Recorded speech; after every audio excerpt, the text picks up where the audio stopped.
अरे या निवडणुकीत आपल्या आईबाबांनी ज्यांना मतदान केले होते ते आता दुसऱ्या पक्षात चालले आहेत.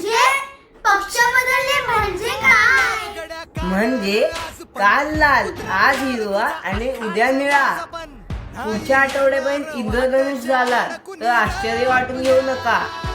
मग विचारधारा कुठे गेली?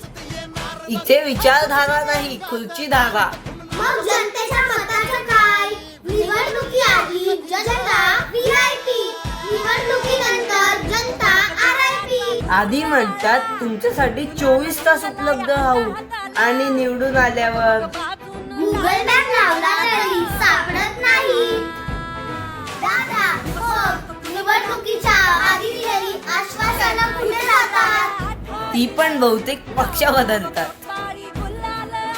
पक्ष बदलणं सोपं आहे, पण जनतेचा विश्वास जपणं कठीण आहे. म्हणून मतदारांनो जागे व्हा. आणि हो, मतदार मूर्ख नसतो, तो फक्त पुढच्या निवडणुकीपर्यंत